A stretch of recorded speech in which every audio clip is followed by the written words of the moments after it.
네, 저도 어김없이 조세 머피의 잠재의식의 힘 갖고 왔습니다.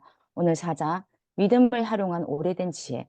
잠재의식을 활용한 건 오래된 지혜라고 얘기하면서 좋은 생각을 하면 좋은 일이 생기고 나쁜 생각을 하면 나쁜 일이 생긴다. 건강하다고 느끼면 건강해지고 부자라고 느끼면 실제로 부자가 된다. 평소의 생각과 느낌이 나를 만든다.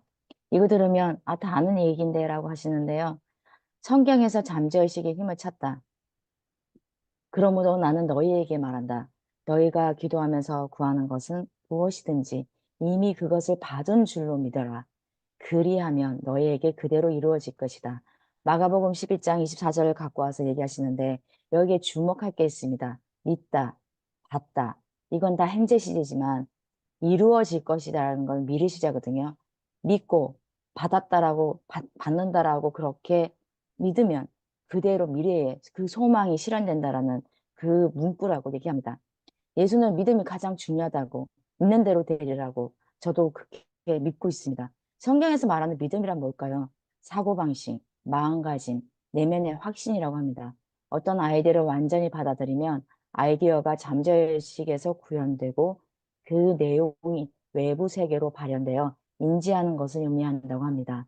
다른 한편으로는 이성과 감각이 부정하는 것을 진실로 받아들이는 자세를 뜻하기도 하고요.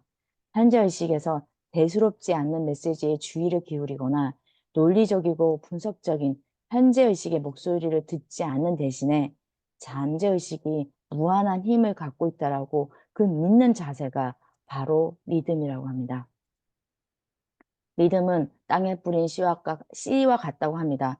세계 어느 곳에 가면 치유의 기적이 일어난 성지가 어느 곳이든 있고 또 그렇게 성지를 만들어서 종교 사업을 하는 사람도 많습니다. 일본에 성지를 방문한 적이 있다고 하는데 그때 목소리가 나오지 않았는데 목소리를 되찾아서 부처님께 감사 기도를 드리는 여성을 만났다고 합니다.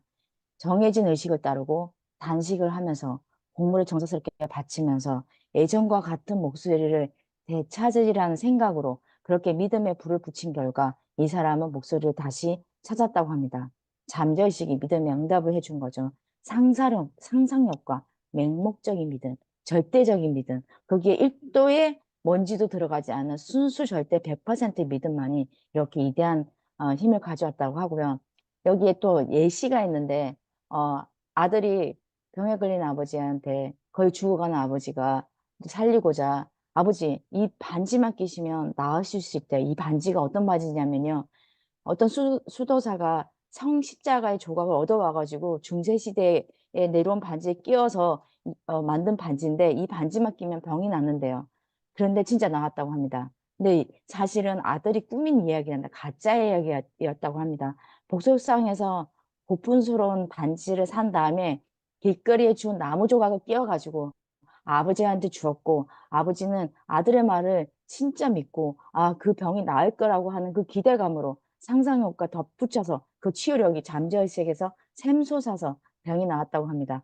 가끔 이 약은 정말 제가 절대 구하기 힘든 정말 정말 힘든 데서 구해서 얻은 약이기 때문에 이것만 드시면 나으실 수 있습니다 하면 나을 수 있다고 합니다.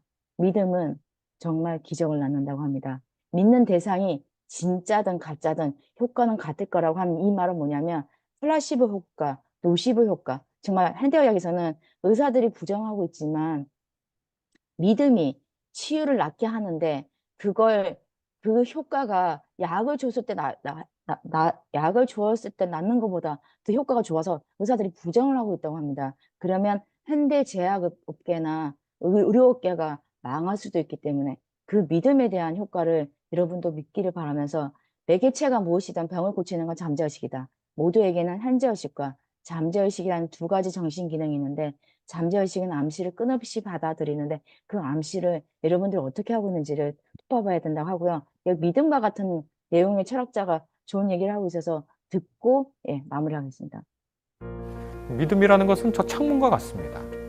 창문은 창문 밖에 세상이 있다는 걸 알려줘요. 장폴 사르트르라는 작가, 철학자가 희곡을 썼는데 이 작은 방 안에 작은 문이 있고 아주 작은 창이 있을 뿐이에요. 한 사람씩 들어와요. 서로가 서로를 괴롭히는 거예요. 생각해보니까 지옥이에요. 들어올 수 있는데 나갈 수는 없고 창밖 세상이 없고 여기 와서 앉아서 할 수 있는 일은 서로가 서로를 괴롭히는 일이에요. 지옥이죠. 그런데 비록 그런 데 놓여 있다고 해도 거기에 커다란 창이 있고 그 창밖에 푸른 초원이 있으면 우리는 그것을 보면서 창밖 세상을 창 안으로 끌어들여서 삽니다. 아, 저기 아름다운 저 창밖 세상이 있어. 그러면 우리가 지금 이 삶이 누추해도 창밖 세상처럼 살아가려고 노력할 수 있고 창밖 세상을 느끼며 살 수가 있거든요. 그리고 그걸 뭐라고 그러면 초월이라고 부릅니다. 눈으로 보는 것 이상을 살게 하죠.